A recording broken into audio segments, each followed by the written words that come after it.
The Ancient City. A study on the religion, laws, and institutions of Greece and Rome. Numa Denis Fustel De Coulanges. Book 1st, Ancient Beliefs. Chapter 2, The Worship of the Dead. This belief very soon gave rise to certain rules of conduct. Since the dead had need of food and drink, it appeared to be a duty of the living to satisfy this need. The care of supplying the dead with sustenance was not left to the caprice or to the variable sentiments of men, it was obligatory. Thus a complete religion of the dead was established, whose dogmas might soon be effaced, but whose rites endured until the triumph of Christianity. The dead were held to be sacred beings. To them the ancients applied the most respectful epithets that could be thought of, they called them good, holy, happy. For them they had all the veneration that man can have for the divinity whom he loves or fears. In their thoughts the dead were gods. This sort of apotheosis was not the privilege of great men, no distinction was made among the dead. Cicero says, "Our ancestors desired that the men who had quitted this life should be counted in the number of the gods." It was not necessary to have been even a virtuous man, the wicked man, as well as the good man, became a god, but he retained in the second life all the bad inclinations which had tormented him in the first. The Greeks gave to the dead the name of subterranean gods. In Aeschylus, a son thus invokes his deceased father. "O thou who art a god beneath the earth." Euripides says, speaking of Alcestis, "Near her tomb the passer-by will stop and say, this is now a thrice happy divinity." the Romans gave to the dead the name of Manes.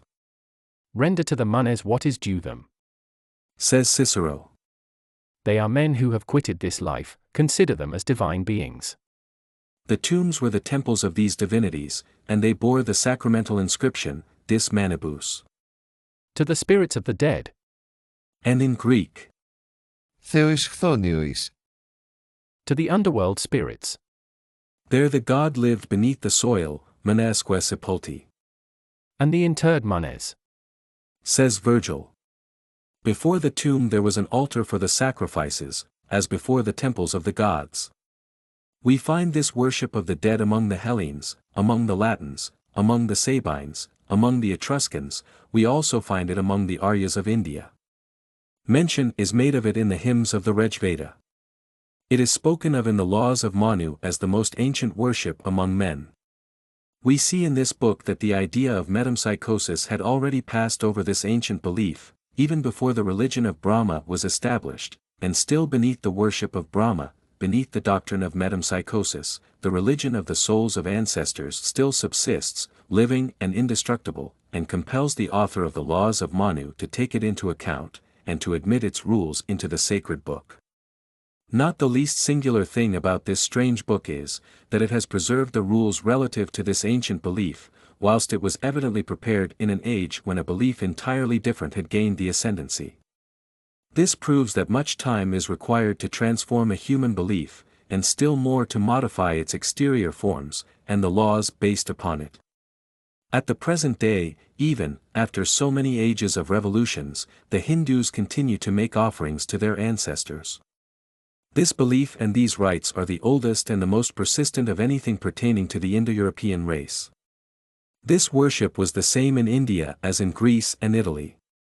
The Hindu had to supply the manes with the repast, which was called shraddha.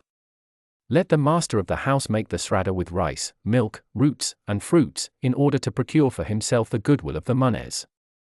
The Hindu believed that at the moment when he offered this funeral repast, the manes of his ancestors came to seat themselves beside him, and took the nourishment which was offered them. He also believed that this repast afforded the dead great enjoyment. When the shraddha is made according to the rites, the ancestors of the one who offers it experience unbounded satisfaction. Thus the Aryas of the East had, in the beginning, the same notions as those of the West, relative to man's destiny after death. Before believing in metempsychosis, which supposes an absolute distinction between the soul and the body, they believed in the vague and indefinite existence of man, invisible, but not immaterial, and requiring of mortals nourishment and offerings. The Hindu, like the Greek, regarded the dead as divine beings, who enjoyed a happy existence, but their happiness depended on the condition that the offerings made by the living should be carried to them regularly.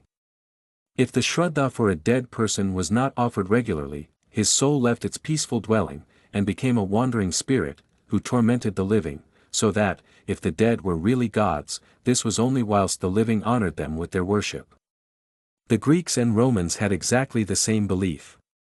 If the funeral repast ceased to be offered to the dead, they immediately left their tombs, and became wandering shades, that were heard in the silence of the night. They reproached the living with their negligence, or they sought to punish them by afflicting them with diseases, or cursing their soil with sterility. In a word, they left the living no rest till the funeral feasts were re-established. The sacrifice, the offering of nourishment, and the libation restored them to the tomb, and gave them back their rest and their divine attributes. Man was then at peace with them. If a deceased person, on being neglected, became a malignant spirit, one who was honored became, on the other hand, a tutelary deity. He loved those who brought him nourishment.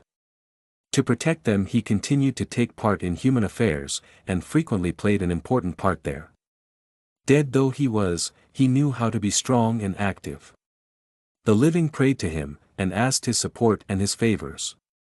When anyone came near a tomb, he stopped, and said, "Subterranean God, be propitious to me." We can judge of the power which the ancients attributed to the dead by this prayer, which Electra addresses to the Manes of her father. Take pity on me, and on my brother Orestes, make him return to this country. Hear my prayer, O my father, grant my wishes, receiving my libations. These powerful gods did not give material aid only, for Electra adds, Give me a heart more chaste than my mother's, and purer hands.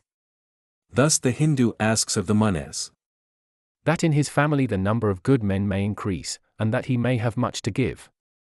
These human souls deified by death were what the Greeks called demons, or heroes. The Latins gave them the name of lares, manes, genii.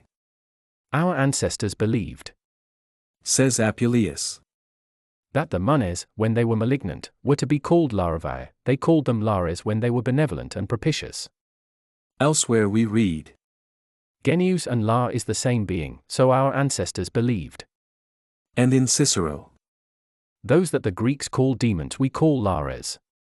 This religion of the dead appears to be the oldest that has existed among this race of men. Before men had any notion of Indra or of Zeus, they adored the dead, they feared them, and addressed them prayers. It seems that the religious sentiment commenced in this way. It was perhaps while looking upon the dead that man first conceived the idea of the supernatural, and began to have a hope beyond what he saw. Death was the first mystery, and it placed man on the track of other mysteries. It raised his thoughts from the visible to the invisible, from the transitory to the eternal, from the human to the divine.